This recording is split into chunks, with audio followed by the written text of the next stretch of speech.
quietly while the crowd gathers. No reason. Just makes you look a bit better. Oh, really? Nothing to do with entering a hall? No halls. Real back? Yeah. Lovely. Welcome everyone, thank you very much for coming. This is a little talk on Viking and Saxon Age medicine. What I'm going to start by doing is making sure the patient doesn't make too much of a fuss. So we'll just knock her out with a swift blast of me. She got that. Nothing wrong with her hearing. Yeah. Not you!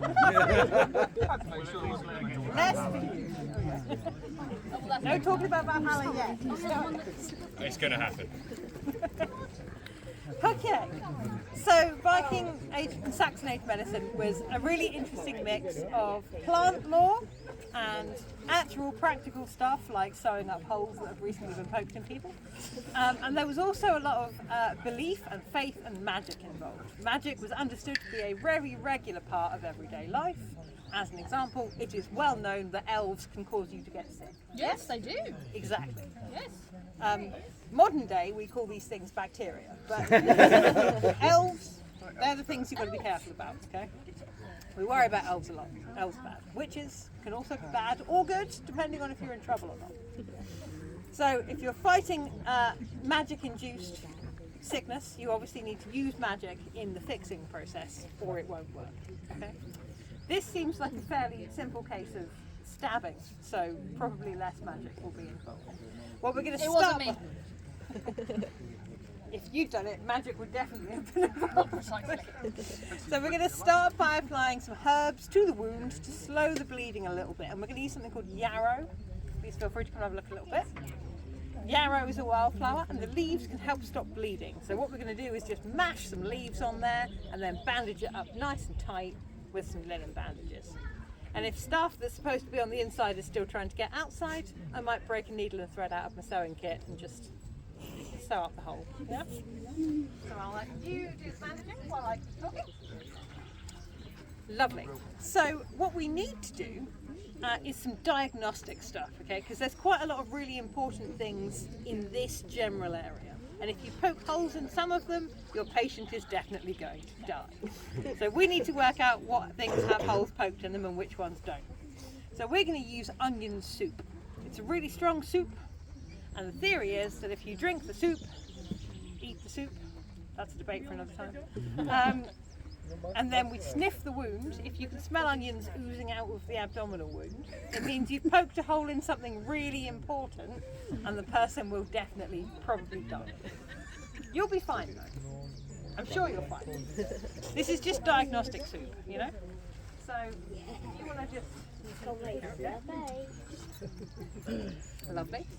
So we'll give it a little while for the soup to work its way through, hopefully all the way through and not out through the wound. We'll see how it goes. In the meantime, we can have a little chat about some of the cool remedies for things that are out there. So, some of the cool remedies involve plants. Some of them are super gross. Most of them, in fact, are super gross. You can also do some cool stuff with runes. So this is a runic necklace based on a find from York, from Jorvik. And it basically just says, good luck, get well. There are some even more simple ones. There is a piece of bone that basically just says, this woman is mad, this will make her not mad, get well soon. I think that's what this one says. Yeah, there we go, get well soon. That, you had to believe it was going to work or it wouldn't work, right? So you have to really want to get well in order for a stick saying get well to make you get well. Yeah? So once we've done all the magic sticks, the runes, that kind of thing, and you have to be careful because anyone who carves runes badly can make things so much worse. There are stories in the Icelandic sagas of badly carved runes causing people to waste away and ail and sick until people come and fix it by just putting an apostrophe in or something. And then so some of the plant stuff we then turn to, often plant stuff involves booze as well. No, you can't come and kill her, get out. No stabbing in the first aid tent. Of course, more wounds, seriously. Excuse me. So, She's talking in a minute. I'll come to questions in a second, thank you. So, I've got some really gross herbal remedies. Would you like to hear them? Yes. Please. Would you like to hear a gross remedy that works or one that doesn't? Please. Ooh, one of each, okay. So we'll start with one that doesn't work. Anyone in the crowd got cataracts? No? Anyone know what they are? Yeah. So what can happen when you get cataracts is the front bit of your eyeball gets all misty and foggy, kind of like how bathroom windows are really hard to see through, yeah? It's like that in your eyeball.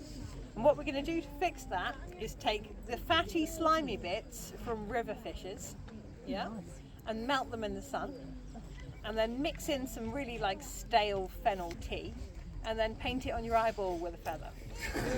Yeah? Honestly, I'd give it a go. Yeah. I think what happened is the healer was like, yeah, we'll try this 3 times and see if your sight comes back. And after the first time they came back and the patient went, no, it's fine, I can see again, it's all well. And of course that proved it was a really effective remedy and should definitely be recorded for the future use. What else have we got? One that works next? Yes. Yeah. So there's a remedy, again we're sticking with the eyeball theme, for a sty. So you get like a little bumps on your eyelids, really itchy or stingy sometimes. Very yeah? annoying. Yeah, Hate them. very annoying. Get them quite frequently. So next time, your remedy, you take garlic, leeks, and cow's bile, so the digestive juices from inside a cow, and you mix it with honey and you mix it in a copper bowl. And then again, you kind of smear it on like a salve. Yeah? Birmingham University lab tested this and it beats MRSA. So it's more effective than all of our modern day antibiotics. Yeah? It's also considerably more gross than all of our modern day antibiotics. There was a second study on the same slime for this recipe, and they used it for people who've got diabetic neuropathy. And what can happen then is you get leg ulcers that just don't heal very well. And at the moment, what we do with the wonders of modern medicine is cycle you between antibiotics and steroids until eventually it goes away, the end. Or it doesn't go away and they chop off your foot. But you know, hopefully the first one. Okay. This remedy works for that too. Again, super gross though. And cow's bile isn't exactly something you can get from the chemist, so it's quite a difficult thing to use these days. Any more gross remedies? What about migraines? Anyone get migraines? Yeah, not fun. It's like a turbocharged headache, but it feels like your brain's going to explode and your eyeballs are going to fall out and you want to throw up at the same time. Yeah.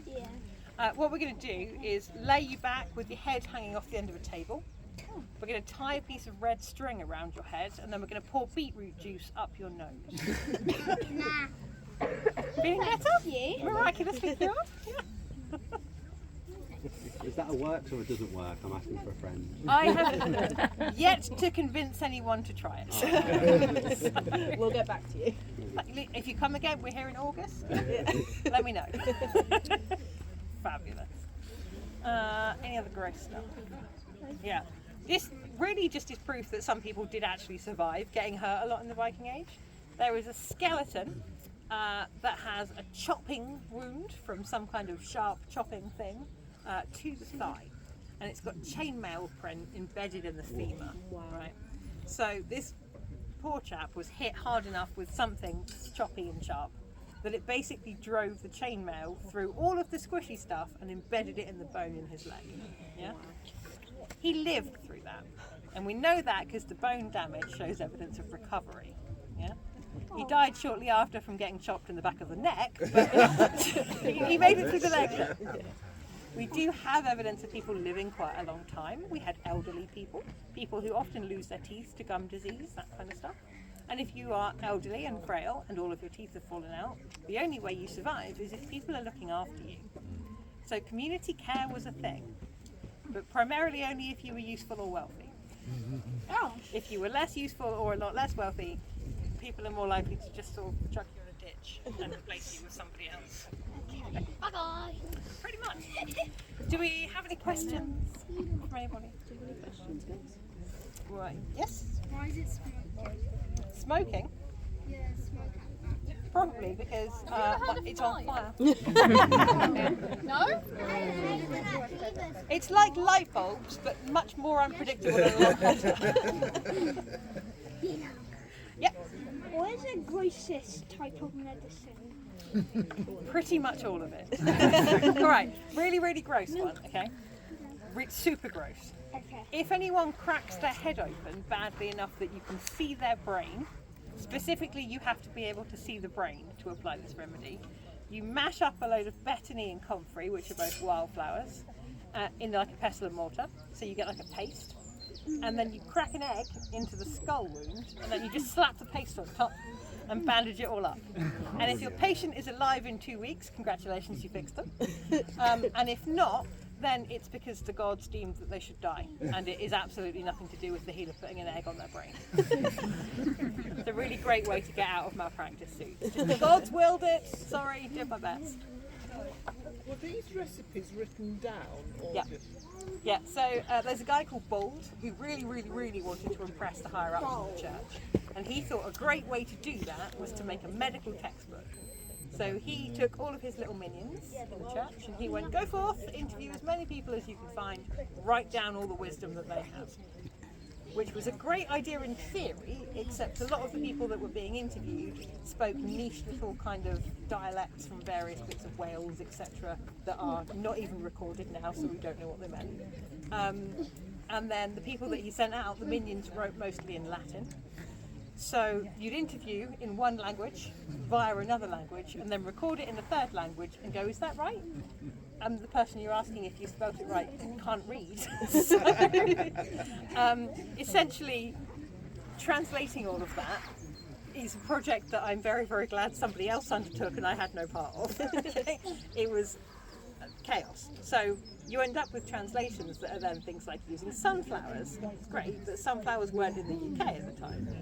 So it can't be sunflowers, so what else is it? So you get the historians and the linguists, and they have a good go at it, and then the botanists came in and went, nope, can't have that, can't have that, can't have that, and then they shuffled it all up again.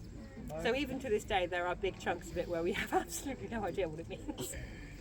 But yes, some people wrote some stuff down. You had a question, I Yeah. believe. Roughly how many people survived a stab wound or a battle wound? Like 1 in every 10? Absolutely no idea. Oh, okay. The vast majority of people, we don't even know where they are, grave-wise. Basically, unless you're building a school field and you happen to plough over something and there's a corpse there and you're like, hey look, I found a Viking.